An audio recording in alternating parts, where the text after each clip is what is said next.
The laws by which architecture is governed were established in the councils of eternity. Man was sent into the world with these laws written on his heart. Art is the expression of whatever is great in man, thrown in harmonious composition, the embodiment of the divinity that stirs within us, the utterance of the soul's emotions, the exercise of that power which refuses to recognize the limits of time and space.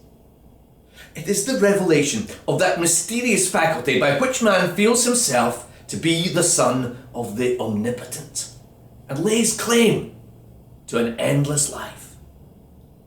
The reflecting man, in his thoughtful moods, has dreams of order and harmony. His dreams become visions and fill his mind, and he seeks relief by putting them into a permanent form. He becomes an artist. The writings we have of Alexander Greek Thomson are the scripts for a series of lectures he gave the 1860s, 1870s, the Haldane Lectures, at a time when Thomson was one of the most respected and busiest architects of the Victorian building boom, which, feeding on the vast profits from inventive, successful and merciless industry, was transforming the streetscapes of Glasgow. Architecture is the music of form. The proportions produce the same impression on the mind. Not as in music, expressing the affections and passions, but rather qualities of the character, power, dignity, elegance, and grace. We can all go and look at Thomson's buildings. A fair few have survived the years, fire, war, vandalism, the collapse of Christianity, and the destructive orgies of Glasgow District Council. We can bathe in the calm of his serene creations, banquet on their beauty. But Thomson's writings are treasured too. In them we find an articulate man, given not only to mystic musing, but thunderous invective, gem-cut poetry, roistering argument, philosophical inquiry, and gallery-pleasing comedy to boot. All this set out in fluid, crafted prose. He's great. A group of beautiful forms, so full of thought that they seem to think. Possessed of a high, contemplative, rapturous form of life. All who have studied works of art must have been struck by the mysterious power of the horizontal element, carrying the mind away into space and into speculations upon infinity. Thomson objected to buildings which drew the eye skywards, forcing you into neck-creaking contortions to admire spires, vaults and turrets, the popular fashion of the day, Gothic revival style. Thomson was drawn instead to the horizontal, the rhythm of sequenced masses and patterns, receding laterally as far as the eye could reach. If, in our mind's eye, we look backward over the long perspective of human affairs, long before the Parthenon had reared its resplendent front above the battlements of the Acropolis of Athens, back to the dim horizon, where the comparatively solid ground of real history blends with the region of speculation. and surmise.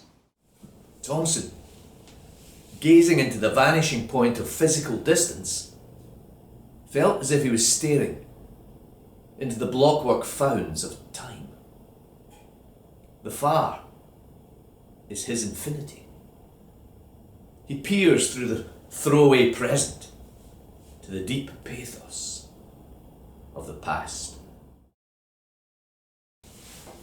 And Thomson's favoured style is, of course, of the past. Greek, hence the nickname. But also Egyptian in large measure too. Now, born in infantry and living his adult life in Glasgow, Alexander never visited Greece or Egypt either. We don't believe he ever left Britain. But the architecture of ancient Greece had been well documented way back since Renaissance times. And 60 years previously, Napoleon Bonaparte, indulging that favourite French pastime of thinking up things to annoy the English, invaded Egypt, taking with him 160 savants, men of knowledge, to investigate, record, measure and draw everything they found in Luxor, Karnak, Alexandria, Cairo. And back in Paris, these drawings were published in lavish big books, a metre square. The Advocates' Library in Edinburgh purchased a set of these in 1825. And if Alexander Thomson didn't actually pore over the originals, he will have had access to the engravings made from them. Egyptian influences abound in his buildings. The great square lintel, the squat full-bellied column, the angled slab jambs forming the entrances.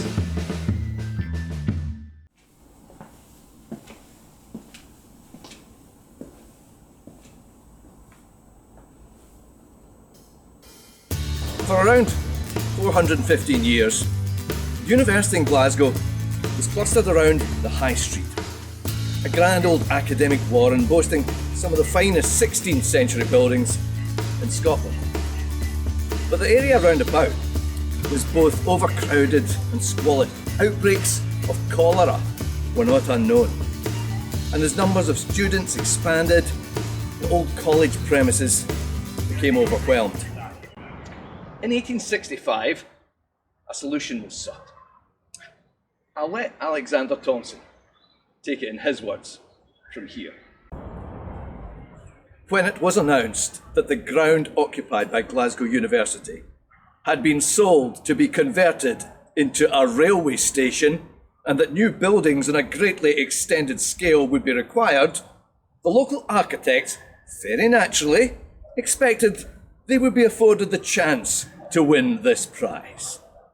They imagined that the professors of the university, the truest representatives of wisdom amongst us, might have known that whatever honour a community may derive from the possession of great works, there is a manifest advantage in that community possessing the minds which created them. And that if the 500,000 people for whom the university is maintained could not produce a man equal to the task, the professors were bound to seek a properly qualified architect wherever he could be found. They, however, followed a different course and announced that plans had been procured from the celebrated architect, Mr. G. Gilbert Scott of London. So there's any amount of bitter ire that Glasgow architects were not being given the chance to submit proposals.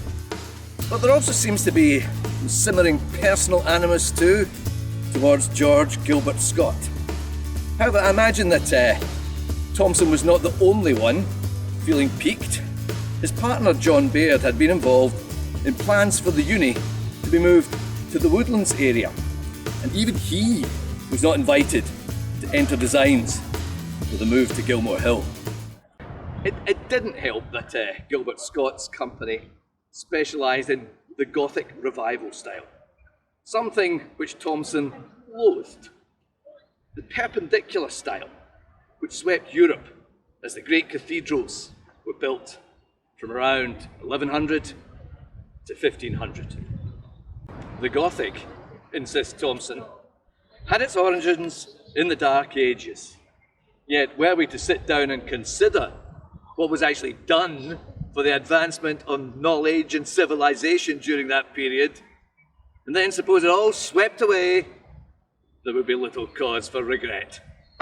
Is it not true that a great part of the work of the last 2 or 3 centuries has consisted in rectifying the errors of the medieval system?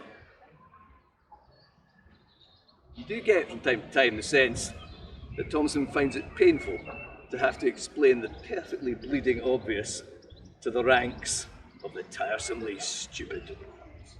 Then, there are no cornices to protect the walls from rain. It is merely spouted from the gargoyles in concentrated streams, which the wind blows onto the walls.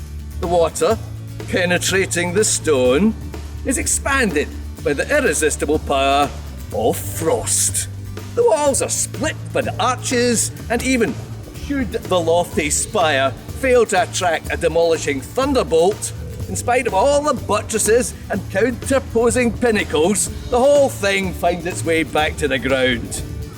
There can be no doubt that the introduction of the arch has strewn Europe with ruins. Alexander preferred lintels, not arches, lintels. Square lintels, like the Egyptians used, and the Greeks. He even went so far as to say that Stonehenge was better constructed than York Minster. Though it has to be said, early in his career, young Tomo had sneaked in the odd semicircular window topping to the villas he built for rich industrialists down on the Clyde coast. Gothic architecture does not express greatness. It is only grand where it is actually of large dimensions. Small Gothic buildings are not impressive unless begrimed with dirt or in a dangerous state of dilapidation. Suppose Alloway Kirk had been in a tidy state of repair and painted in fresh stone colour, Tam O'Shanter and his grey mare Meg would have passed it by without a thought of ghosts and witches. In looking at Mr. Scott's designs, we are struck with the fact that he is really on his way to Kilkenny when he thinks himself going to Kildare. The general schema is classic, while the minor features are Gothic and somewhat confused. It will be observed, too, that the entrances are not at all in keeping with the magnitude of the building, mere rat holes. So this Gothic is a fashion which has come in of late, and by and by will go out again, leaving this great pile of nonsense to be a laughing stock to succeeding ages.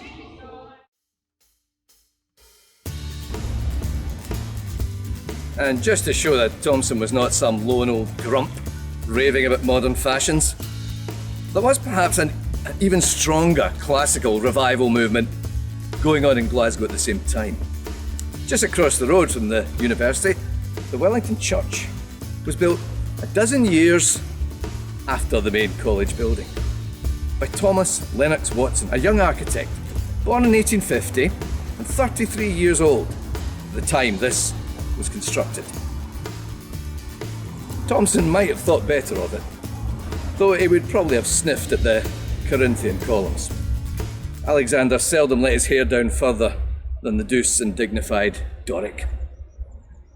Of course, Charles Rennie Mackintosh saw this building as he came out his front door every morning from 1906. This view here. This was his steps, that was his view. He didn't have much time for the classical, although he did accept the prize money when he won the Alexander Thomson Prize as a young man. He travelled round Italy for 4 months with 60 quid. Thomson is a secure Scot in his relation to Great Britain. There is no smidgen of provincial self-doubt in the man. There is no writer on art more eloquent and more amiable than Mr. Ruskin. This is John Ruskin, critic, theorist, author. No one who has a more loving regard for the beauties of nature or a more sincere reverence for the God of nature. And when Ruskin writes just as he feels, he is most truly instructive. But when he intends to be instructive, he is very often erroneous. He insists upon artists taking nature as they find it, that there is nothing to do but sit down and paint the first bit of nature you come to.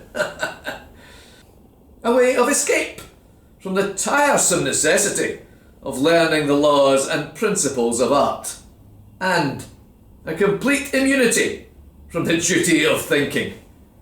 And as we know, men will go to great lengths to avoid thinking. So, if there is no noble design but in the copying of organic forms, are we to understand that there is no nobility except in organic forms? Is there nothing gladdening in sunlight or solemnizing in darkness? Do the green earth, the blue sky, the firmament of stars exercise no influence for good upon our minds? Thomson elaborates in a slow burning climactic parable. We shall lay the scene in the Highlands. At midwinter, in the dead hour of the night. Intense frost has turned all water into ice, as solid as the rocks. A solitary pedestrian toils up the slippery steep. Pausing to recover breath at the summit, he gazes with wonder. The moon has set, but through the clear, cold air, myriads of stars, from the blazing planet to the tiniest sparkle, look down upon him in radiant beauty.